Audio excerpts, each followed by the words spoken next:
The rain hammered against my windshield like 1,000 tiny fists, each drop another reminder of how thoroughly I'd screwed up my life. 5 months since I'd fled Chicago, with nothing but a duffel bag and terror coursing through my veins. 5 months of looking over my shoulder, of flinching at shadows, of building a new life from scraps in this nowhere town where nobody knew my name. I gripped the steering wheel tighter as lightning split the sky, illuminating the deserted parking lot of Mercy General Hospital. The night shift, my shift, was about to begin, and I was already 10 minutes late. My ancient Honda protested as I pulled into a spot far from the staff entrance, the engine wheezing before falling silent. For a moment, I just sat there, listening to the rain and trying to calm my racing heart. "You're safe here, Eliza. He can't find you. Nobody can." The words had become my mantra, repeated in the darkness of sleepless nights and whispered in moments of panic. But they felt hollow now, echoing in the confines of my car as thunder rumbled overhead. I grabbed my bag and made a dash for the entrance, cold rain soaking through my scrubs within seconds. The automatic doors slid open, welcoming me into the fluorescent-lit lobby that smelled of antiseptic and bad coffee. Night shifts in the ER were a special kind of hell, but they paid better, and the chaos kept my mind from wandering to dangerous places, to him. "Nice of you to join us, Walker." Nurse Martinez didn't look up from her computer as I hurried past the reception desk, water dripping from my hair onto the polished floor. "We've got 3 in triage and a drunk tank special in curtain 4. "Sorry, car trouble," I lied, shrugging off my soaked jacket and stuffing it into my locker in the break room. I didn't have car trouble. I had spent 20 minutes sitting in my apartment parking lot, trying to convince myself that the black sedan I'd spotted earlier was just coincidence, not one of his men. I pulled my wet hair into a tight ponytail and took a deep breath. For the next 12 hours, I wasn't Eliza Reyes, the woman who'd fled from one of Chicago's most dangerous men. I was just Nurse Walker, ER night shift, small-town hospital, dealing with everything from farm accidents to frat boy stupidity. The night unfolded like most others, a steady stream of minor emergencies punctuated by moments of genuine crisis. By 3 a.m., I'd assisted with setting a compound fracture, treated 2 cases of alcohol poisoning, and helped stitch up a nasty dog bite. The familiar rhythm of controlled chaos was soothing, a reminder that I could still be useful, still be something other than afraid. "Walker, incoming," Dr. Chen called out, snapping me from my momentary daze. "Car accident on Route 16. 2 patients, 1 critical. ETA 3 minutes. The ambulance arrived in a blur of flashing lights and urgent voices. I fell into step with the trauma team, helping transfer the first victim, a middle-aged woman with a nasty head wound, onto a gurney. "BP dropping, possible internal bleeding," the paramedic reported as we wheeled her inside.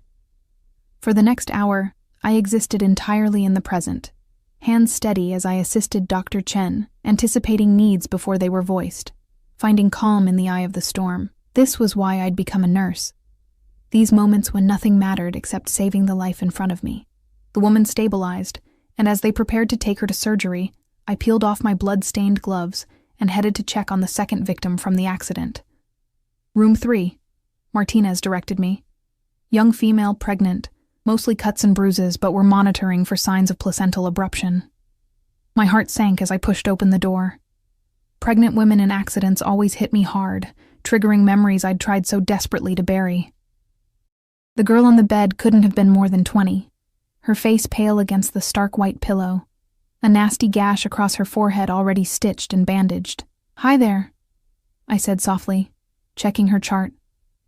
"I'm Nurse Walker. How are you feeling, Rebecca?" Her eyes fluttered open, glazed with pain and fear. "The baby," she whispered. "Is my baby okay?" I checked the monitors. "Heartbeat is strong, which is a good sign." "Doctor, Patel ordered an ultrasound to be safe, and they'll be coming to take you up soon." I adjusted her IV. "Is there someone we can call for you?" Tears welled in her eyes. "My phone, it broke in the crash. My husband's number, I don't have it memorized." Her hand clutched at my scrubs. "Please, I need him here. We'll figure it out," I promised, gently detaching her fingers. "Try to rest. I'll be back to check on you soon." As I left the room, a chill ran down my spine that had nothing to do with my still damp clothes. 5 months ago, I'd been the one in a hospital bed, terrified and alone, with no one to call, except I had called someone, the very person I was now running from. The memory surged up, unwelcome and vivid, the sleek black phone being pressed into my trembling hand, the number I'd sworn never to use again dialed with shaking fingers, his voice answering after a single ring, dark and dangerous as the night around me. "Where are you?" Just 2 words, but they'd contained both salvation and damnation. I shook my head, banishing the memory. That was then. This was now. I was different, stronger, free. The rest of my shift blurred into a haze of routine tasks. By the time 7 a.m. rolled around, the storm had passed, leaving behind a washed-out sky the color of an old bruise. I was exhausted, my body running on autopilot as I finished my charts and prepared to hand over to the day shift. "Walker," Martinez called out as I was signing out. "Got a minute?" I followed her to the break room, where she poured 2 cups of coffee that looked strong enough to strip paint. "You okay?" she asked, sliding one toward me. "You seemed rattled during that trauma last night." "I'm fine," I lied, wrapping my hands around the warm mug. "Just tired." Martinez had been kind to me since I'd started at Mercy 3 months ago, never asking too many questions about where I'd come from or why I'd shown up in the middle of nowhere with impeccable credentials and shadows in my eyes. But kindness made me nervous now. It created connections, and connections were dangerous. "If you say so." She didn't push, and I was grateful. "Hey, before you go, can you check on the pregnant girl from the accident? Rebecca Miller. Day shift is swamped with a bus crash that just came in." I nodded, swallowing the last of the bitter coffee and heading back to room 3. Rebecca was awake, staring out the window at the gray morning light. "How are you feeling?" I asked, checking her vitals. "Better." Her hand rested protectively on her slightly swollen belly. "They did the ultrasound. Baby's fine." The relief in her voice made my chest ache. "That's wonderful," I said, forcing a smile. "Were they able to reach your husband?" "Yes." Her face brightened. "He's on his way." She hesitated, then asked, "Do you have kids?" The question was like a knife between my ribs. "No," I said shortly, busying myself with her chart so she wouldn't see my expression. "Oh, well, this is our first." She didn't notice my discomfort, lost in her own joy. "We've been trying for so long. This baby is our miracle." I nodded, not trusting myself to speak. I knew about miracles, and how quickly they could be snatched away. "All right. You're all set," I said, my professional mask firmly back in place. "The day nurse will be in to check on you soon. Take care of yourself, Rebecca." Outside, the parking lot glistened with puddles, the world washed clean by the night's storm. I trudged to my car, bone-tired and hollow.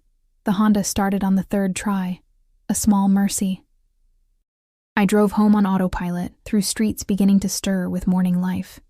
My apartment building was quiet, most of its residents already gone for the day.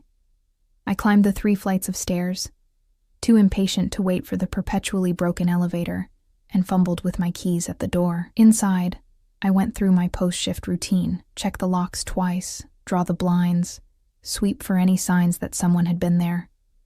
Paranoid, maybe, but paranoia had kept me alive these past months. Satisfied that my tiny sanctuary remained secure, I peeled off my scrubs and stepped into the shower, turning the water as hot as I could stand it. Only then, with steam rising around me and water masking any sound, did I allow myself to cry for Rebecca and her miracle baby, for the life I'd fled, for my own lost miracle. Afterward, wrapped in a threadbare towel, I caught sight of myself in the foggy bathroom mirror. Dark circles shadowed my eyes, and I'd lost weight I couldn't afford to lose. My collarbones too prominent, my cheeks hollowed. I barely recognized myself anymore. I'd been beautiful once, at least he had thought so. Beautiful enough to catch the eye of Adriano Rossi, to make him want to possess me, to make him believe I was something precious to be locked away in his gilded cage. "Mine," he'd whisper against my skin, his voice a caress and a threat all at once. "Only mine, Eliza." I shuddered at the memory, at how those words had once made me feel both terrified and desired, at how I'd mistaken obsession for love until it was almost too late. Sleep came in fits and starts, haunted by dreams where I was running down endless corridors, his footsteps always just behind me. I woke in the late afternoon, groggy and disoriented, the apartment bathed in amber light. My phone, a cheap burner, replaced every few weeks, buzzed with a text from Martinez. "Miller girl asking for you. Says she wants to thank the nurse who was so kind to her last night. You up for a quick visit before your shift?" I stared at the message, torn. Hospital policy discouraged personal connections with patients, but I found myself wanting to know that Rebecca was truly okay, that her miracle remained intact. "We'll stop by," I texted back, already regretting the decision. The hospital was quieter when I arrived an hour early for my shift. The day's emergencies handled, the corridors less frantic. I found Rebecca's room easily, knocking softly before entering. She looked better, color returned to her cheeks. Her husband, a tall man with kind eyes, holding her hand at the bedside. "Nurse Walker," she exclaimed. "I was hoping you'd come. Just for a minute," I said, awkwardly hovering by the door. "I wanted to see how you were doing. So much better." She beamed, then winced as the motion pulled at her stitches. "They're keeping me overnight for observation, but we should be able to go home tomorrow." "That's great news. I wanted to thank you," she continued, "for being so calm last night when I was freaking out, for taking care of me and my baby." "Just doing my job," I mumbled, uncomfortable with gratitude I didn't deserve. "Well, we appreciate it," her husband said, his arm protectively around her shoulders. "Both of us do." I nodded, backing toward the door. "I should get to my shift. Take care, Rebecca." "Wait," she called. "We don't even know your first name." I hesitated, then said, "Eliza. My name is Eliza." It was a mistake. I knew it as soon as the name left my lips. I'd been careful to use only my last name at work, to keep that last shred of my true self hidden away. But something about Rebecca's genuine warmth had cracked my defenses. "Eliza," she repeated, smiling. "Thank you, Eliza." I fled the room, heart pounding. One slip, one moment of weakness. That was all it ever took. My shift passed in a fog of anxiety, each new ambulance arrival making me tense, each unknown face triggering a jolt of fear. By midnight, I was jumping at shadows, convinced that somehow my moment of carelessness had rippled outward, creating waves that would lead him straight to me. "Walker, you're a mess tonight," Martinez observed as I fumbled with a blood pressure cuff. "Go take 5. Get some air." I nodded gratefully and escaped to the ambulance bay, gulping in the cool night air. The sky had cleared, stars visible above the harsh parking lot lights, a reminder of how vast the world was, how small I was within it, surely too small to be found if I didn't want to be. But I knew better. Adriano's reach was long, his resources vast, his determination relentless. If he wanted to find me, and I knew he did, it was only a matter of time. My phone buzzed in my pocket, startling me. Unknown number. My heart lurched painfully against my ribs as I stared at the screen. 5 months of silence, of careful hiding, of looking over my shoulder. 5 months since I'd fled from him, from the life he'd crafted for me, from the beautiful prison of his protection. 5 months since I'd lost everything that mattered. I let the call go to voicemail, hands shaking too badly to even decline it. A minute later, the notification appeared. One new voicemail. I pressed the phone to my ear, breath caught in my throat. "Ms. Walker, this is Principal Davis from Riverview Elementary. We have you listed as an emergency contact for Sofia Martinez. There's been an incident at the school, and we've been unable to reach her mother. Please call us back at your earliest convenience." The phone slipped from my nerveless fingers, clattering to the ground. Sofia Martinez, Nurse Martinez's 8-year-old daughter. The emergency contact form I'd signed when I'd agreed to babysit her one weekend, a moment of normalcy I'd allowed myself, a dangerous connection I'd made despite knowing better. Not him, not Adriano, just a simple mix-up, a school calling the wrong number. Relief made my knees weak, and I sagged against the wall, laughing and crying all at once. I was still safe, still hidden, still free. But as I bent to retrieve my phone, a sleek black sedan pulled slowly into the hospital parking lot, its windows tinted too dark to see inside. its engine a low, predatory purr that I would recognize anywhere. And I knew, with absolute certainty, that my 5 months of freedom had just run out. I froze, watching the black sedan glide to a stop near the hospital entrance. Every instinct screamed at me to run, but my body refused to move, rooted to the spot like prey in the headlights of an oncoming car. The driver's door opened, and a tall figure emerged, not Adriano, but Marco, his most trusted lieutenant. My stomach twisted with a sickening combination of fear and relief. Marco's eyes scanned the ambulance bay, sweeping over me once before returning, recognition dawning on his face. 5 months had changed me. I was thinner, my once long hair cut short, my appearance deliberately plain, but not enough. "Eliza," he said, voice carrying in the quiet night air. Not a question, a confirmation. I backed away, finally breaking free of my paralysis. "How did you find me?" A faint smile touched his lips, humorless and cold. "You know better than to ask that." Of course I did. Adriano had eyes everywhere, connections that reached into places I couldn't even imagine. One moment of carelessness, one trace left behind, that's all it would have taken. "He's not here," Marco continued, glancing back at the car. "But he wants to see you." "No." The word came out as a whisper, then stronger. "No, I'm not going back." Marco sighed, looking almost sympathetic. "It's not a request, Eliza. I'm in the middle of my shift. I can't just call in sick, family emergency. Whatever you need to say." He stepped closer, lowering his voice. "Don't make this difficult. You know how it ends." I did know. 5 months ago, I'd seen firsthand what happened to people who defied Adriano Rossi. The memory of blood on marble floors, of screams cut suddenly short, flashed through my mind. "Fine," I said, the fight draining out of me. "Let me tell them I'm leaving, and I need to get my things from inside." Marco nodded, watching me carefully. 10 minutes. Then we go. I walked back into the ER on legs that felt like they belonged to someone else, mind racing. I could run. But where? How far would I get before Adriano's men caught up with me again? I could call the police. But what would I tell them? That my ex-lover, a man I had no proof was connected to organized crime, had sent his driver to pick me up. They'd laugh me out of the station. Martinez looked up from her charts as I approached the nurse's station. "Feel better? You look like you've seen a ghost. I need to leave," I said, struggling to keep my voice steady. "Family emergency." She frowned. "Everything okay?" "No," I answered truthfully. "But I need to handle it. Can you cover for me?" "Of course." Concern creased her forehead. "Do you need anything?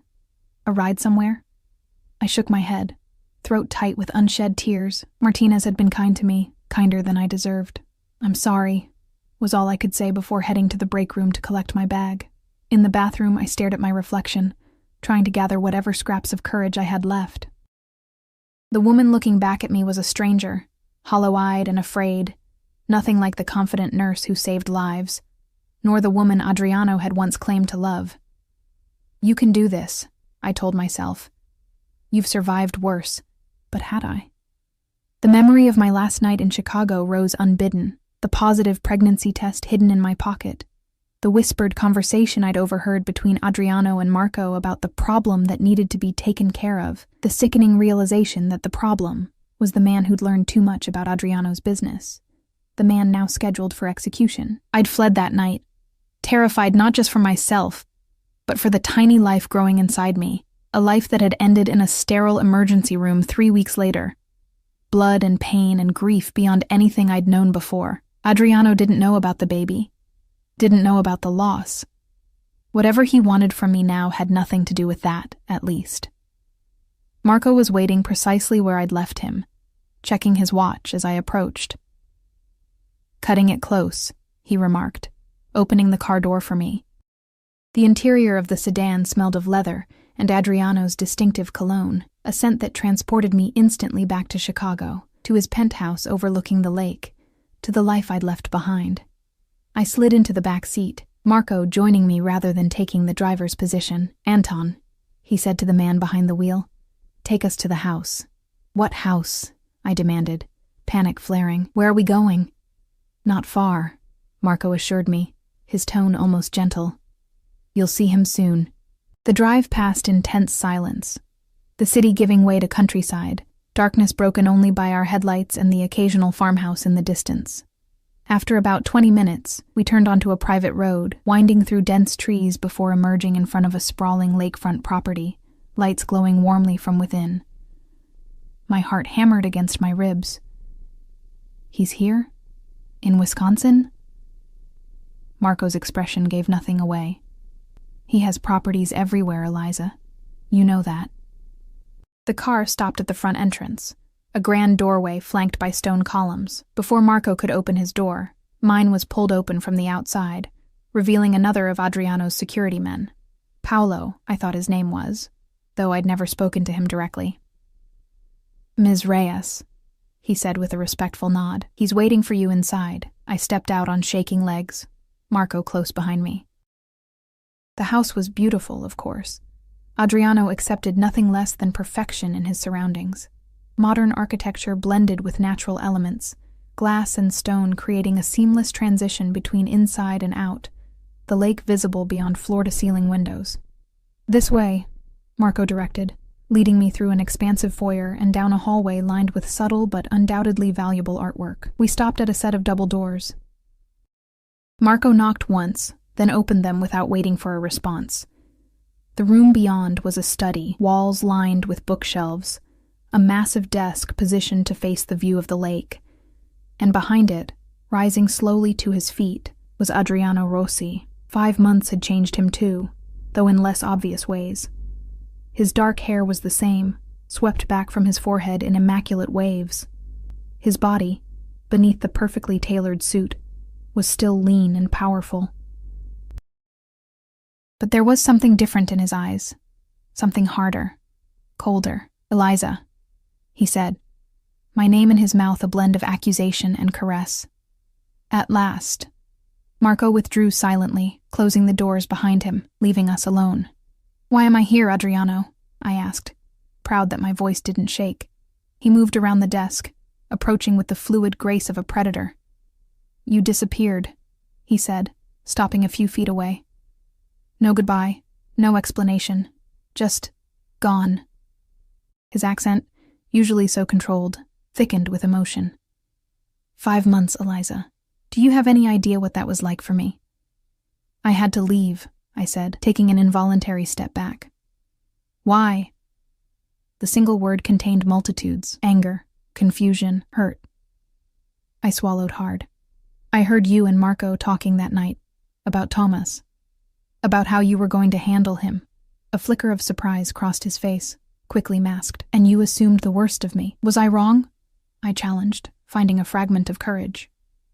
Was Thomas not executed the next day? Adriano's expression hardened. Thomas was an FBI informant who had infiltrated my organization. He was feeding information to the authorities that would have destroyed everything I've built, put my people in prison, including you, by association. The revelation hit me like a physical blow. What?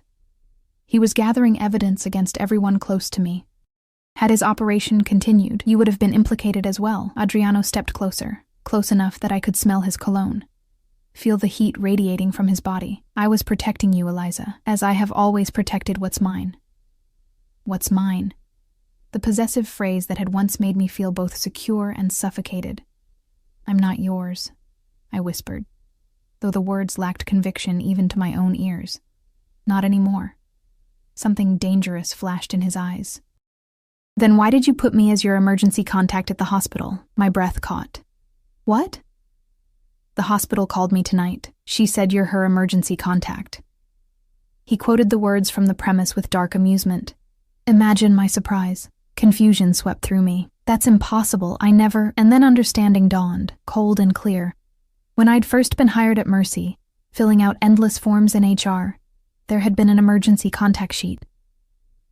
I'd left it blank, having no one to list. The HR director had frowned, saying they needed someone, in a moment of weakness, of loneliness. I'd written Adriano's name and number, knowing I would never actually call it, but needing that tenuous connection, that reminder of a time when I'd belonged somewhere, to someone. It was an accident, I said weakly. I never meant an accident. He was close now, too close, reaching out to brush a strand of hair from my face. I flinched, and his hand froze mid-motion, pain flickering across his features. You're afraid of me. It wasn't a question, but I answered anyway. Yes. He dropped his hand, stepping back. I have never hurt you, Eliza, never raised a hand to you, never threatened you. You kept me prisoner, I countered. I kept you safe. By locking me away, by controlling my every move. Adriano's jaw tightened. The world I live in is dangerous. The precautions were necessary. My voice cracked. I couldn't breathe, Adriano. I couldn't live like that anymore. For a long moment, he simply looked at me, his expression unreadable. Then, quietly, and now? How are you living now, Eliza? Working night shifts in a small-town hospital, alone, looking over your shoulder constantly, jumping at shadows? The accuracy of his assessment stung. At least I'm free. Are you? He gestured toward the windows, the darkness beyond. Or have you simply exchanged one prison for another of your own making? I had no answer for that, no defense against the truth in his words. Silence stretched between us, filled with unspoken words and memories. I wrapped my arms around myself, suddenly cold despite the warmth of the room. Why did you bring me here, Adriano? I finally asked. To lecture me? To punish me for leaving? Or just to show me that you could find me whenever you wanted? He sighed, moving to a cabinet against the wall. Would you like a drink? No. He poured himself a glass of amber liquid anyway, the crystal decanter catching the light. I brought you here because I needed to see you, he said, his back to me, to understand why you left. I already told you. You told me part of the truth. He turned, fixing me with that penetrating gaze that had always seen too much. There's more. I can feel it. My hand instinctively moved to my abdomen, then dropped away. Some truths were too painful to share, even now. Nothing else matters, I said. I had to get away, and I did. And now... I gestured helplessly. Now what? Are you going to force me to go back to Chicago with you? Lock me up again? Anger flashed across his features. Is that what you think of me? That I would drag you back against your will? Wouldn't you? I challenged. Isn't that why Marco brought me here tonight? Isn't that what all this is about, showing me I can't escape you? Adriano set his untouched drink down with deliberate care. No, Eliza. That's not why you're here. He moved toward his desk, opening a drawer and removing a manila folder. You're here because of this. He slid the folder across the desk toward me. I approached cautiously, as if it might contain something dangerous. Inside were photographs, surveillance images showing a man watching my apartment building, another of the same man following me to the hospital, a third of him speaking with someone in a car outside the grocery store I frequented. Who is he? I asked, dread pooling in my stomach. Vincent Caldera. Adriano's voice was flat. Right hand to Emilio Dante. The name meant nothing to me, but the grim set of Adriano's mouth told me enough. Another businessman? A humorless smile touched his lips. You could say that. Dante and I have competing interests, and this man is following me because you are mine. The possessive pronoun hung in the air between us, and Dante knows that hurting you would hurt me. I stared at the photos, nausea rising in my throat. So I'm still in danger, even after leaving you. Even after everything. Yes. Simple, brutal honesty. My world doesn't let go so easily, Eliza. Of either of us. I sank into one of the chairs facing his desk, suddenly exhausted. How long have you known where I was? 3 months? 2 weeks? 4 days? No hesitation, no calculation. He'd been counting. The precision of his answer stunned me. And you just... what? Had me watched? Kept tabs on me from a distance? Yes. Why not contact me? Why wait until now? Adriano joined me, taking the seat beside mine rather than retreating behind his desk. The unexpected proximity made my pulse quicken. Because you needed to be free, he said quietly. You needed to make your own choice. But now, Now Dante's men have found you too. His eyes held mine, grave and intense. And unlike me, they won't watch from a distance, won't respect your choices. Fear, cold and familiar, slithered down my spine. What do they want from me? Information about my operations. Leverage against me. His hand moved toward mine, then retreated.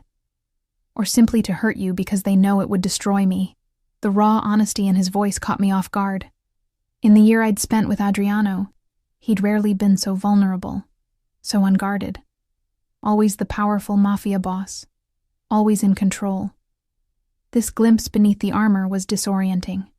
So what now? I asked, my voice small in the spacious room. Now you have a decision to make. He stood, moving to the window, silhouetted against the darkness outside. You can come back with me to Chicago, where I can protect you properly. Or... He turned, his expression unreadable in the half-light. Or I can arrange for you to disappear completely. New identity, new location. Somewhere not even I could find you. The offer stunned me into silence. He was giving me a choice, a real choice, including the option to vanish even from him. Why would you do that? I finally managed. Let me go completely? Something like pain crossed his features. Because your freedom matters to me, Eliza.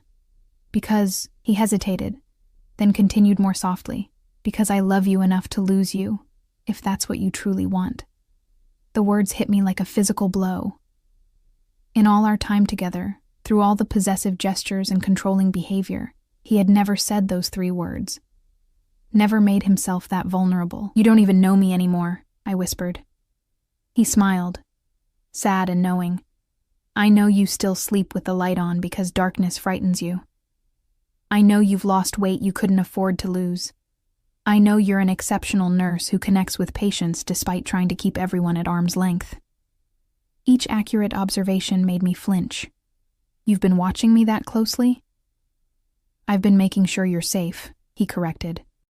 And yes, learning about the life you've built without me. It's barely a life, I admitted, the confession slipping out before I could stop it.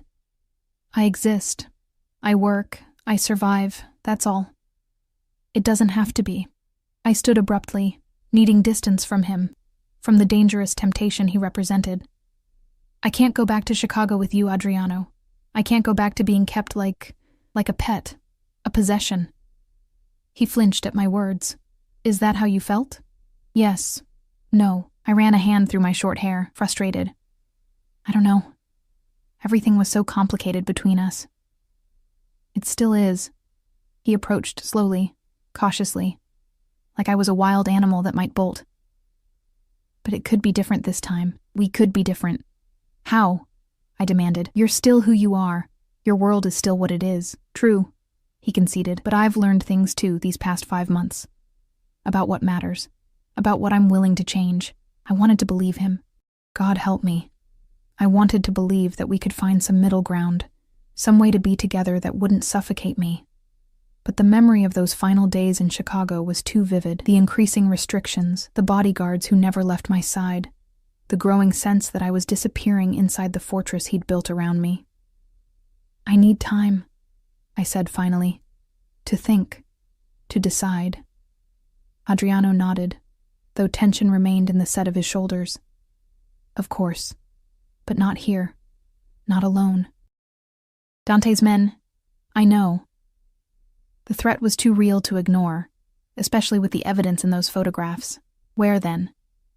I have a house on the lake, about an hour from here, private, secure. You would have your own space, your own rooms. No pressure, no expectations. He met my eyes directly. Just safety while you consider your options. It was the most reasonable option in an impossible situation. I nodded slowly. Okay, but I need to go back to my apartment first, get some things. Too dangerous, he said immediately. We can purchase whatever you need. I bristled at the familiar, controlling response. Adriano. Something in my tone made him pause, reassess. I apologize, he said, surprising me again. Old habits. What if I send Marco to your apartment? You can make a list of what you need. Personal items we can't simply replace. The compromise was unexpected, another sign that perhaps he truly had changed, or was at least trying to. All right, I agreed, and I need to call the hospital. Let them know I won't be coming in for a few days. Of course. The easy acquiescence felt strange, unsettling after the controlling dynamic I'd grown accustomed to. I studied him, trying to reconcile this more reasonable man with the Adriano I'd fled from. What? He asked, catching my scrutiny. You're different, I said simply. Pain flashed across his features before he could mask it. Losing you changed me, Eliza. Not entirely. I am still who I am, still do what I must in my business. But in this, he gestured between us, in how I treat what matters most to me. Yes, I've changed. Before I could respond, a soft knock came at the door. Marco entered without waiting for permission, his expression grave. Sir, we have movement on the perimeter. Northeast corner. Adriano's demeanor shifted instantly, the momentary vulnerability replaced by cold authority. How many? 3 that we can see. Likely more. Dante's men? I asked, fear spiking through me. Adriano's expression confirmed my suspicion. Get the cars ready, he instructed Marco. We're leaving. Now. Marco nodded and withdrew, already speaking rapid instructions into his comm device. Time to go, Adriano said, moving to a painting on the wall and swinging it aside to reveal a safe. He entered a combination and removed a handgun, checking it with practiced efficiency. Adriano? I said, my voice tight with fear. He glanced up, his expression softening slightly. It's a precaution, nothing more. We'll be fine. But I could read the tension in his body, the alert wariness in his eyes. This was more than a precaution. This was danger, immediate and real, following me even after I'd tried so hard to escape it. I'm sorry, I whispered, the guilt overwhelming. This is because of me, because I ran. He crossed to me in 2 quick strides, his free hand cupping my cheek with surprising gentleness. No. This is because of who I am, the enemies I've made. Never think this is your fault. The warmth of his palm against my skin sent a shiver through me, part fear, part something else I wasn't ready to name. For a moment we stood there, suspended in a bubble of fragile connection amid the mounting crisis around us. Then Marco reappeared at the door. Cars are ready. We need to move. Adriano's hand dropped away. Stay close to me, he said. All business now. No matter what happens, stay close. I nodded, unable to form words past the knot of terror in my throat. Whatever freedom I'd thought I'd found these past 5 months had been an illusion. The world Adriano inhabited, the world I'd been pulled into by loving him, had never truly let me go. As we moved toward the door, his hand came to rest at the small of my back, the familiar protective gesture both comforting and confining. Once more, I was caught in Adriano Rossi's orbit, and the gravity was too strong to escape. We moved through the house with urgent efficiency, Adriano's hand guiding me while his eyes constantly scanned our surroundings. Marco led the way, another security man, Anton, I remembered, bringing up the rear. The quiet luxury of the house had transformed into a tense battleground, shadows suddenly menacing. Down these stairs, Marco directed, opening a door to reveal a descending staircase. The tunnel leads directly to the boathouse. Tunnel? I whispered to Adriano. His mouth tightened. I don't build homes without exit strategies, Eliza. Of course he didn't. In his world, danger was always one step behind, enemies constantly circling. It was the reality I'd tried to escape, only to find myself plunged back into it more deeply than before. The tunnel was surprisingly well lit and finished, not the rough concrete passageway I'd expected, but a fully developed corridor with smooth walls and recessed lighting. We moved quickly, the silence broken only by our footsteps and my rapid breathing. Almost there, Adriano murmured, his thumb rubbing small circles at the small of my back. Whether the gesture was meant to comfort me or himself, I couldn't tell.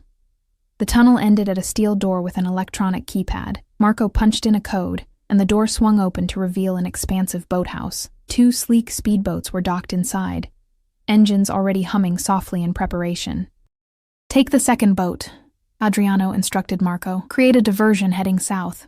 We'll go north to the safe house. Marco nodded, gesturing to Anton to join him. Be careful, boss.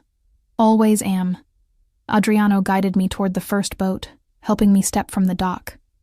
"Stay low," he said, pressing me gently into a seat before taking position at the controls. The boat eased out of the boathouse, barely a ripple marking our passage as we emerged onto the dark lake. Behind us, Marco's boat roared to life, speeding south with deliberate noise and wake, lights blazing. Our vessel, by contrast, moved nearly silently, running dark across the smooth water. I huddled in my seat, the night air cold against my skin, adrenaline making me hyper-aware of every sound, every movement. Adriano's profile was sharp against the faint starlight, his attention divided between navigating and scanning the shoreline for threats. "How far?" I asked, my voice barely audible above the soft purr of the engine. 20 minutes, he replied, not looking at me. "The property is secluded, accessible only by water or helicopter. We'll be safe there." Safe.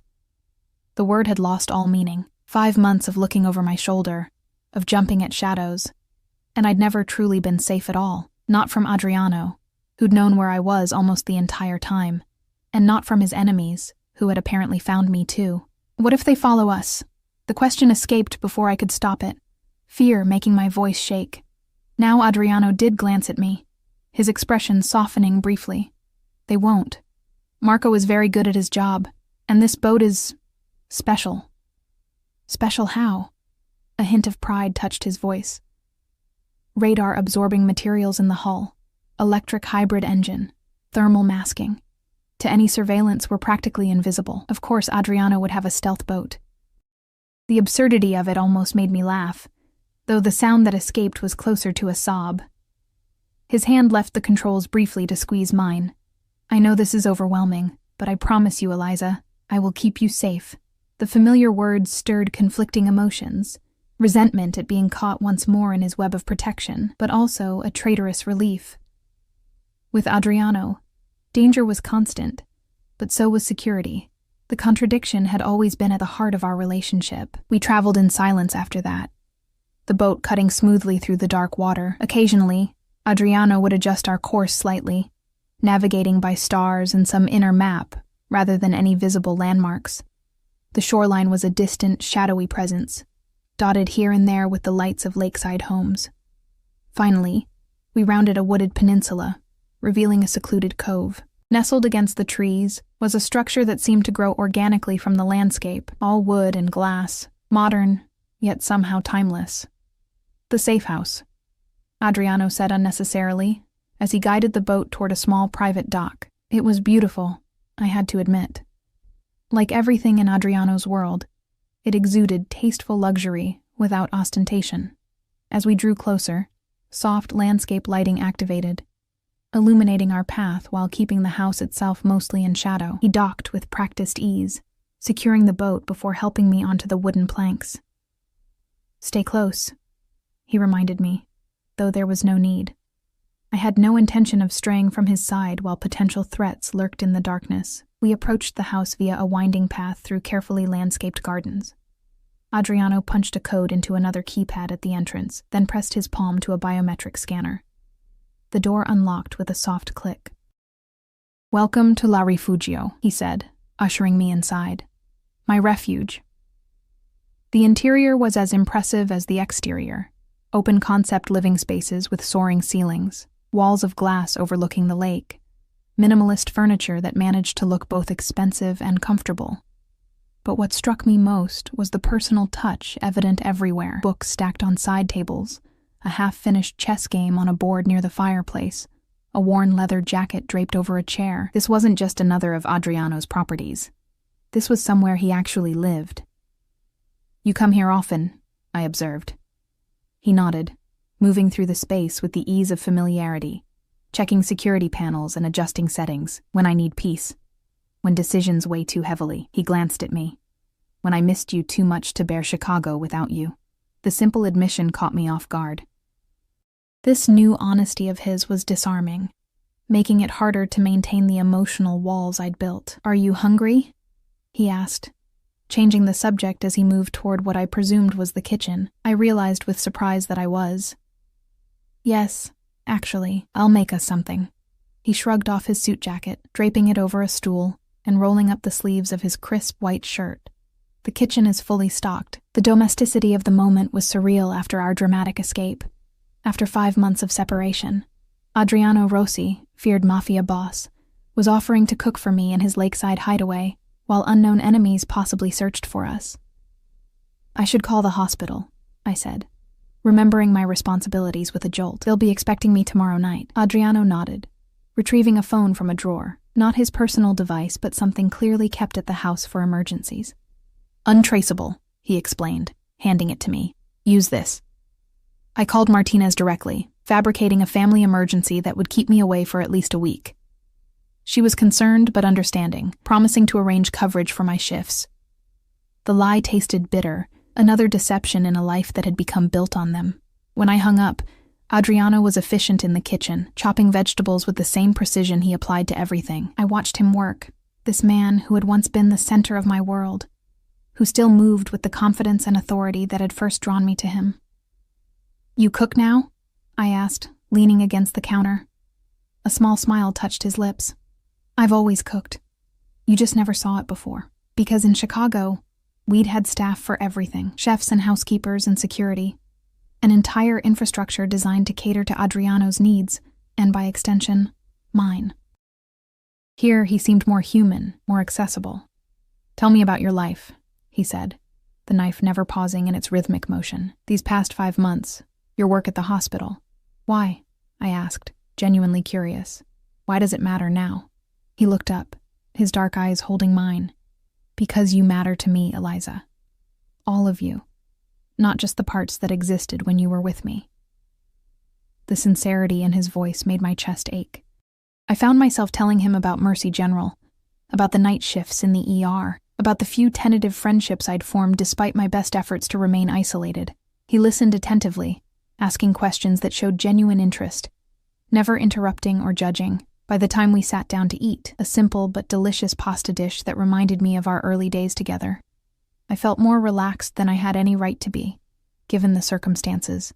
What happens now? I asked, setting down my fork. How long do we stay here? Adriano considered the question, his expression thoughtful. That depends on several factors. How quickly Marco can assess the threat. How much Dante's men know. He paused. And what you decide about your future. My future. The words felt hollow. Do I really have choices anymore, Adriano? Or are they all just variations of living in your world, under your protection? His jaw tightened, but he answered calmly. You always have choices, Eliza. I meant what I said about helping you disappear completely if that's what you want. New identity, new location, enough money to build whatever life you choose. Without you. Without me, he confirmed, the words clearly difficult for him to say. Why would you offer that? I pressed, needing to understand. After searching for me for 5 months, why would you let me go again? Adriano set down his glass, his eyes never leaving mine. Because I realized something when you left. Something I should have understood much sooner. He leaned forward, intensity radiating from him. Love without freedom isn't love at all. It's just another form of control. The words hit me with unexpected force, echoing thoughts I'd had during our time apart. And you're willing to give up that control? I'm trying to be, he admitted, vulnerability bleeding through his usual composure. It goes against every instinct I have, Eliza. Every fiber of my being wants to keep you close, keep you safe, regardless of what you want. His hand clenched on the table, but I'm learning that truly loving someone means sometimes letting them go. I stared at him, this complex, dangerous man who had both protected and imprisoned me, who had given me everything except the freedom to choose my own path. Was he truly capable of changing something so fundamental to his nature? I need you to understand something, I said finally, my voice steady despite the emotion threatening to overwhelm me. If I stay, and that's still a very big if, things would have to be completely different. I won't live in a cage again, no matter how gilded. He nodded, solemn. I understand. Do you? Because it would mean real freedom, Adriano. The ability to work, to have friends, to go places without a security detail shadowing my every move. Within reason? No, I cut him off. Not within reason, as defined by you. Actually free. Conflict played across his features, the need to protect warring with the desire to give me what I needed. Finally, he nodded again. I will try, Eliza. That's all I can promise. I will try to find that balance. It wasn't the absolute assurance I wanted, but it was honest. And perhaps honesty was the only real foundation we could build upon. Before I could respond, a security panel on the wall beeped softly. Adriano was immediately alert, moving to check the display. Motion sensors at the perimeter, he said, tension radiating from him. Could be animals, but the implied threat hung in the air between us. Our momentary peace shattered, reality intruding once more. Stay here, he instructed, retrieving his gun from where he'd set it aside. Away from the windows, as he moved with swift efficiency toward the security system, checking cameras and readouts, I was struck by the duality of this man. The thoughtful, vulnerable Adriano, who had cooked dinner and spoken of freedom, and the dangerous, calculating leader who now prepared to defend his territory. Both were real. Both were the man I had loved. And as I watched him activate additional security measures, I wondered if there was any future where those two sides could exist in balance. Or if loving Adriano Rossi meant forever living in the shadow of violence, regardless of how much freedom he claimed to offer. The minutes crawled by with excruciating slowness as Adriano monitored the security feeds, his body tense, expression focused. I remained where he'd instructed, though every instinct urged me to move, to flee from the invisible threat circling us. Anything? I finally asked, unable to bear the silence any longer. Adriano's eyes remained fixed on the displays. Movement in the eastern woods, 2 heat signatures. He adjusted something on the panel, they're being cautious, staying just at the edge of the sensor range. Dante's men? Most likely. His voice was calm, but I could see the calculation behind his eyes, the mental assessment of options and risks. Marco would have contacted me before approaching. As if summoned by his name, Adriano's phone vibrated. He answered with a terse, "Report." I couldn't hear Marco's side of the conversation, but Adriano's expression darkened as he listened. How many total? A pause. And our position? Another pause. Understood. Proceed as discussed. He ended the call, slipping the phone back into his pocket. 4 of Dante's men tracked us to this area. Marco eliminated one, but the others scattered. They're searching the shoreline. My heart hammered painfully against my ribs. What do we do? We have options. Adriano moved toward me, his movements controlled and deliberate. The house is secure. Reinforced walls, bulletproof glass. We could wait them out, but... A grim smile touched his lips. But I don't like being cornered, and Marco has confirmed they've called for reinforcements. The implication was clear. Our sanctuary might soon become a trap. There's a panic room, Adriano continued, gesturing toward what appeared to be a normal bookcase along one wall. If necessary, you can shelter there while I deal with this. While you deal with this, I repeated, anger flaring suddenly through my fear. You mean while you kill them?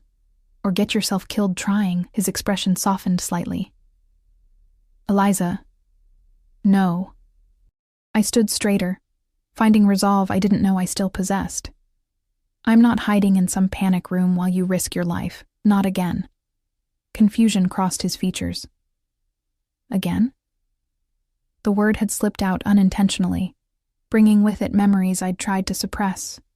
Of another night, another safe house, another threat, the night I'd lost our child. Nothing, I said quickly. What other options do we have besides staying here? Adriano studied me for a moment, clearly aware I was hiding something, but he didn't press. There's a helipad on the roof. My pilot is on standby about 15 minutes away. Can we reach him without being seen? Possibly.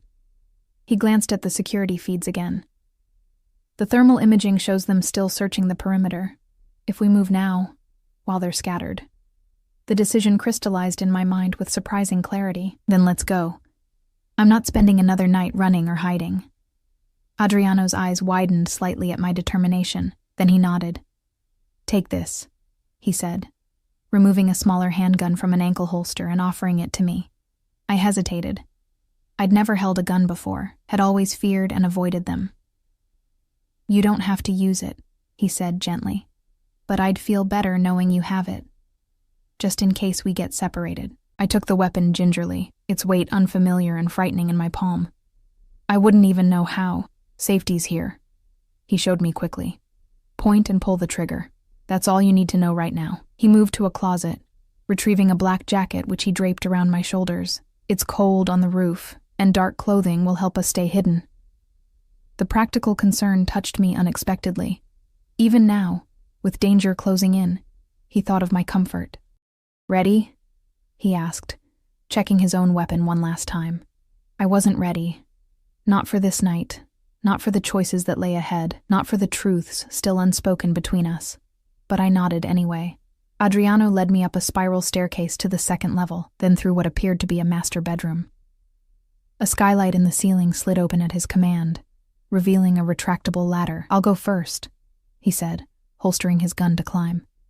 "Stay close behind me." The roof was flat and dark, surrounded by a low parapet. The helipad was marked with dim lights that activated as we approached, barely visible unless you were looking directly at them. Adriano immediately moved to a control panel, pressing a sequence of buttons before speaking quietly into a comm device. "Hector, we need extraction. Now." I heard the tinny response through the speaker. "On my way, boss. ETA 12 minutes. 12 minutes. An eternity when every second exposed us further to the danger below. I moved to the edge of the roof, peering cautiously over the parapet.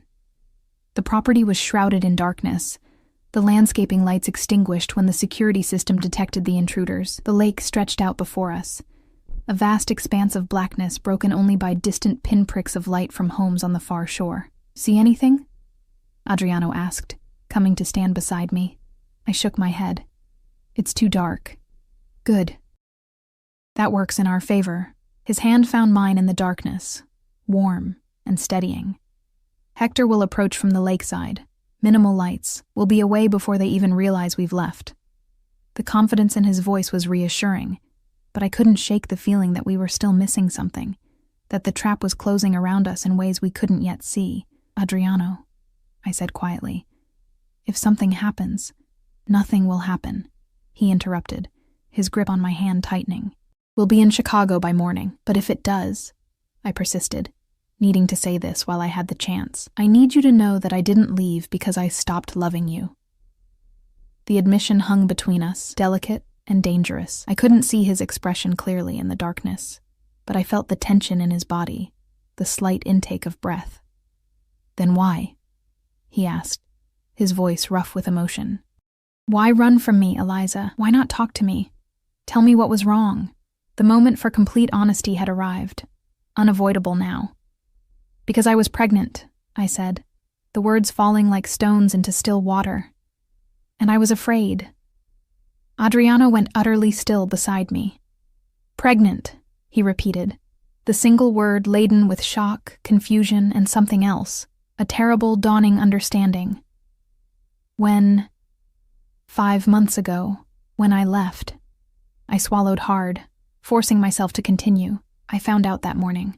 And then that night, I overheard you and Marco talking about Tomas, about eliminating him because he was a threat. And I thought, you thought I would harm my own child?" The hurt in his voice was palpable. "No, not intentionally. But your world, Adriano, I couldn't bring a child into that, into danger and violence and constant fear." He was silent for so long that I wondered if he would respond at all. When he finally spoke, his voice was carefully controlled. "The baby, where is it now?" The question I'd dreaded, the truth I'd carried alone for 5 months. "There is no baby," I whispered, tears burning behind my eyes. "I lost it, 3 weeks after I left." "How?" The word was barely audible. I closed my eyes, the memories washing over me in a painful wave. I was staying in a motel, trying to figure out my next move. Men broke in. I thought they were your men at first, looking for me. But they weren't. My voice faltered. They were Dante's men. They didn't know about the pregnancy, but they were rough. By the time I got to a hospital, Adriano's arm came around me, pulling me against him with careful gentleness, as if I might shatter.